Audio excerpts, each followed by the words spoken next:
राम राम राम राम राम राम राम राम राम नारायण नारायण। ओम श्री परमात्मने नमः। अथाष्टमोऽध्यायः। अवतरणिका।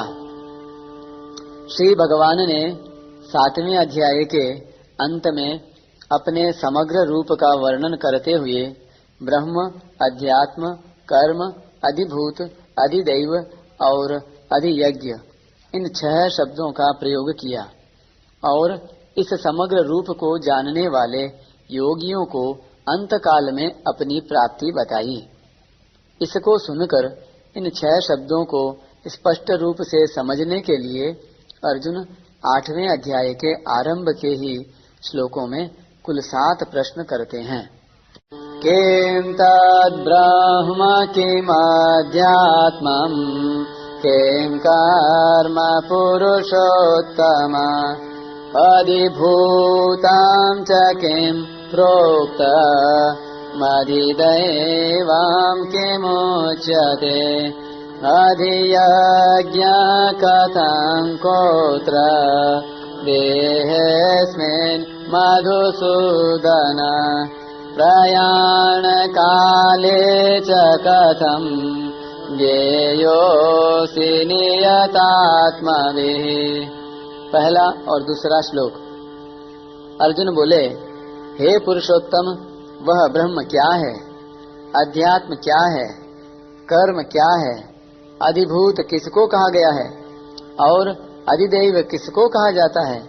यहाँ अधियज्ञ कौन है और वह इस देह में कैसे है। हे मधुसूदन, नियतात्मा मनुष्यों के द्वारा अंत काल में आप कैसे जानने में आते हैं। व्याख्या। पुरुषोत्तम किम तद ब्रह्म। हे पुरुषोत्तम, वह ब्रह्म क्या है, अर्थात ब्रह्म शब्द से क्या समझना चाहिए। किमध्यात्मम, अध्यात्म शब्द से आपका क्या अभिप्राय है। किं कर्म, कर्म क्या है, अर्थात कर्म शब्द से आपका क्या भाव है। अधिभूतम च किम प्रोक्तम, आपने जो अधिभूत शब्द कहा है उसका क्या तात्पर्य है। अधिदैवम किम उच्यते, अधिदैव किसको कहा जाता है। अधियज्ञः कथम कोत्र देहेस्मिन्, इस प्रकरण में अधियज्ञ शब्द से किसको लेना चाहिए, वह अधियज्ञ इस देह में कैसे है। मधुसूदन प्रयाण काले च कथम ज्ञेयोसि नियतात्मभिः। हे मधुसूदन, जो पुरुष वशीभूत अंतःकरण वाले हैं, अर्थात जो संसार से सर्वथा हटकर अनन्य भाव से केवल आप में ही लगे हुए हैं, उनके द्वारा अंतकाल में आप कैसे जानने में आते हैं, अर्थात वे आपके किस रूप को जानते हैं और किस प्रकार से जानते हैं।